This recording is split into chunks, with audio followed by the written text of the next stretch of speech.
So it's Halloween today, and I thought that I would go back and do a discussion about the cult of the dead as something appropriate for the Day of the Dead. The Day of the Dead in our civilization, by the way, is the shortest of all the Days of the Dead of all the civilizations that we've ever had in history. Many of them going back to ancient Sumer and China and so forth have several seasons of Days of the Dead with long festivals lasting over weeks. And then they've gradually gotten shorter and shorter through history until, with our civilization, the Day of the Dead occupies only half of a day. It's not even really much of a holiday. Nobody has it off. So we don't care much for the cult of the dead, and we'll see why. What I want to look at here is Franz Borkenau and his theory of the antinomy of death in relationship to the culture generations. Borkenau is somebody who was brought to my attention actually by Peter Sloterdijk, who's a living theoretician right now. He's a German. And in his book on Derrida, it's called Derrida and Egyptian, and he talks about Borkenau in there. And I had never heard of Borkenau prior to reading this. And so I decided to go out and get the book and read it, and was pleasantly surprised by it. Borkenau was born in Vienna, so he's Austrian. Comes out of that milieu, was born in 1900 and died in 1957. And he was mostly an academic all of his life. He had various professorships, and spent most of his life involved in writing books on politics. So this particular book was atypical for him, and it was something that he worked on near the end of his life, last 10 years, and he never finished it. So the book as we have it now was put out in 1981 by an editor, Richard Lowenthal, and it's called End and Beginning. And it's arranged by this editor, so it doesn't necessarily reflect the way Borkenau wanted it. All he left were these different essays and scraps and so forth. So they've been assembled into this book, which is not ideal, but it's still worth reading. It's very, very good. So Borkenau represents another one of these individuals who, like Toynbee, is responding to the challenge set up by Spengler. So he belongs in this same group. He's read both Spengler and Toynbee, thought intensely about them, and has come up with a number of interesting responses to their ideas. In the essay in this book that I want to focus on, it's the essay entitled The Antinomy of Death and the Culture Cycles. He has picked up from Toynbee this idea that there are three distinct generations of civilization. In Toynbee's later volumes, you find you get this, with Spengler you get this collection of societies. There's 9 of them, and they're like pieces on a board that have no relationship to each other whatsoever. Each one is like a plant that has its own internal life cycle. They all have the same morphology, about 1,000 years for each one of these things. And they come up, they rise up out of the earth, they flower, and they die, each one of them. There's no relationship between any of them at all in Spengler. But what Toynbee did is, in his early volumes, he started talking about these different societies, and he looked at their different the way they fit these structures of breakdown and disintegration, growth and expansion. And he looked at the morphological similarities between them, but it was only in his later books that he began to say, wait a minute, these can be grouped into 3 distinct generations, so that a number of these societies do have certain relationships that form these 3 strata, these 3 generations that lay them out this way, that have distinct characteristics, which was a point that Spengler missed, and this is Borkenau's jumping off point. The first generation of civilizations are what Toynbee calls the unaffiliated cultures, the unaffiliated societies of Egypt, Mesopotamia, the Indus Valley, Minoan Crete, early China, and early India. These are all unaffiliated civilizations. That is to say, they come into being as the result of a mutation in their respective landscapes. They are responses to challenges presented by the difficulty of the environments in their respective landscapes. Then there's a second generation of cultures that then comes into being as a direct response to not the challenges of the physical environment, but the challenges presented by the disintegrations of this first generation of civilizations. And in the West, those include the Hellenic culture and the Hebraic culture. And then later there's a third generation that will come along that includes the Christian cultures, the Eastern Byzantine and the Western Christendom, and all the various species of Christianity, the Nestorian Christians and the Monophysite Christians and so forth.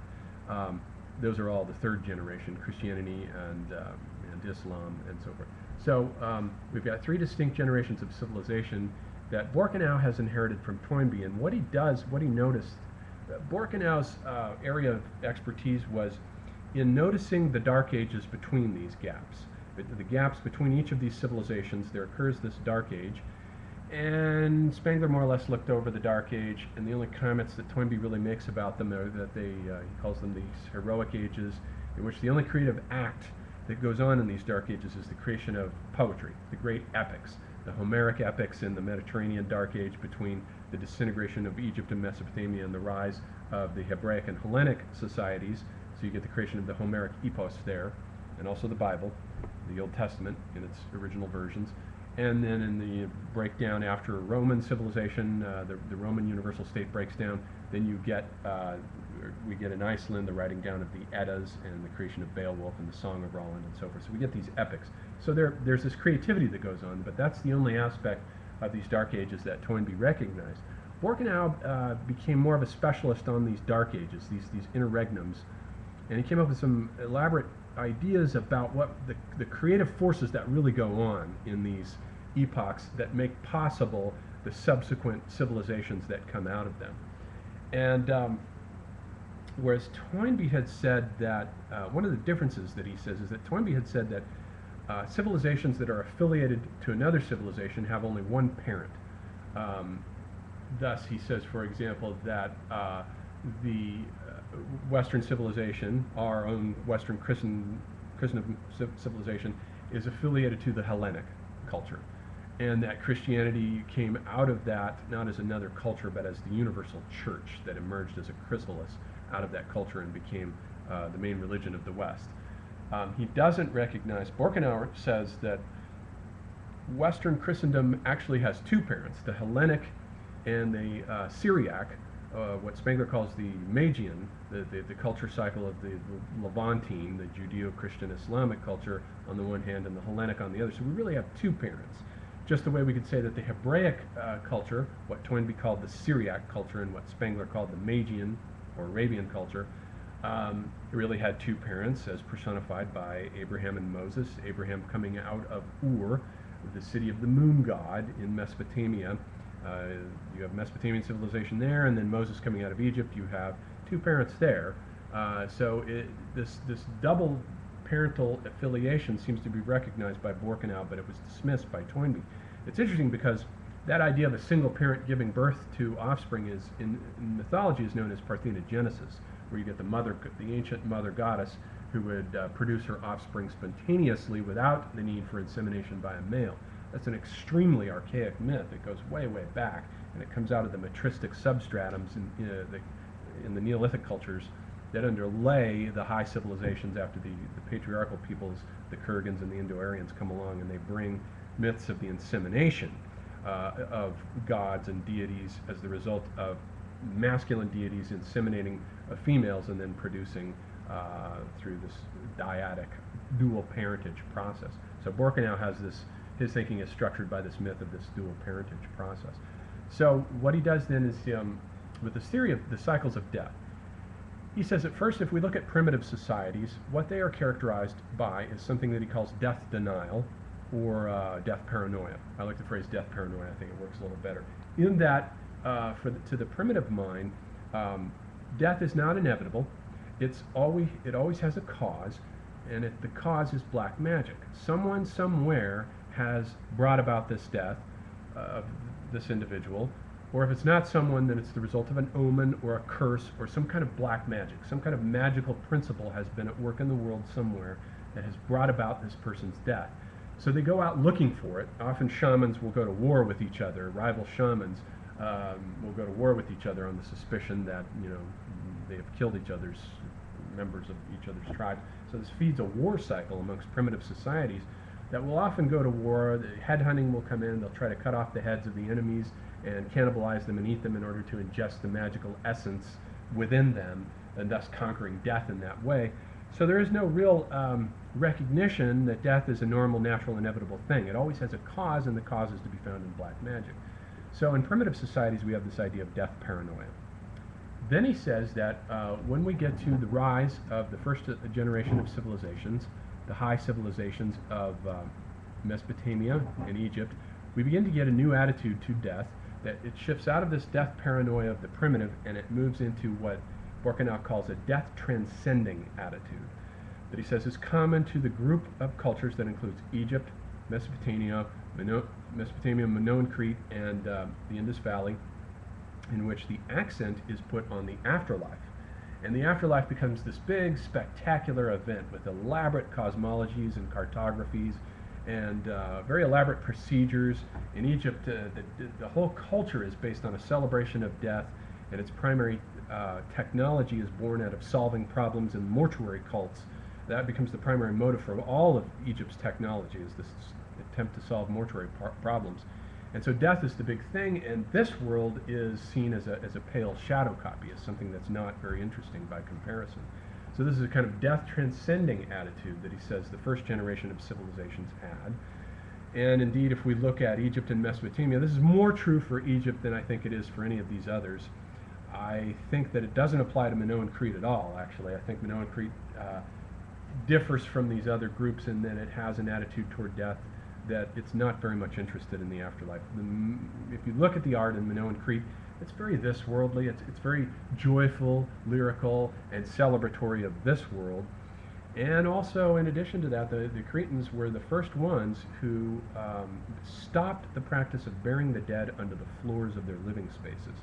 They put the dead out in cemeteries out beyond their cities, and that is tantamount to a separation of the realm of the dead from the realm of the living, which has become characteristic of the West ever since. We don't want anything to do with the dead. Leave them behind. The cult of the ancestors, the separation of the cemeteries to the periphery of the city, that begins with Minoan Crete. So there's not much of a death transcending attitude there. You can already see the Greek attitude, which is very this worldly, coming out of Minoan Crete. So I don't think they fit into this. But I think it applies very well to Egypt, and to a certain degree to Mesopotamia.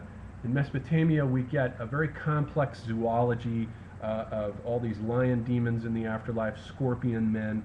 A lot of it is astrological, but the astrological imagery is connected with the entry into is connected with the underworld. For example, in the Gilgamesh epic, when he comes to the scorpion men, he's actually traveling along the road of the ecliptic, where the Milky Way crosses with the ecliptic, and the scorpion men represent the sign of Scorpio and Libra, and he goes down into the underworld at that point to Aquarius, the water bearer, who's actually Utnapishtim on the island of Bahrain, which in those days was Dilmun, and there was a great cult of the dead on that island that scholars have tried to deny, but it actually is correct. The original assumption that Dilmun had a cult of the dead there, I think, turns out to be correct. Scholars went back and they said that was the original idea, but actually we can explain it by saying that all these different burial practices on the island of Dilmun can be attributed to just the normal, there was an economy here. Dilmun was a big trading place. It wasn't a necropolis at all. But actually, if you look at Dilmun, you can see that all these different types of burial practices, there's an incredible heterogeneity of them on that island, which can only mean that this island specialized in the technology of death, just like Egypt. Just like Egypt had this incredible heterogeneity of mortuary practices, and because death was their thing.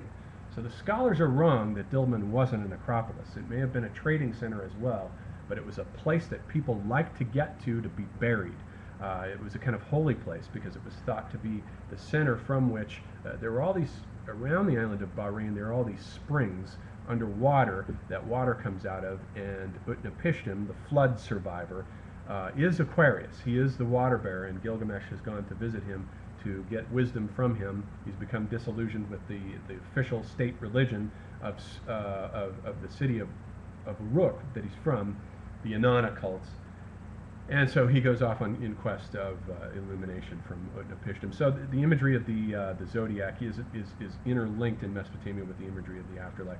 Gilgamesh becomes the lord of the dead in that culture in a way that is analogous to Osiris, who is the lord of the dead in Egypt.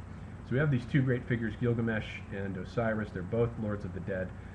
Gilgamesh is more of a hero, warrior type.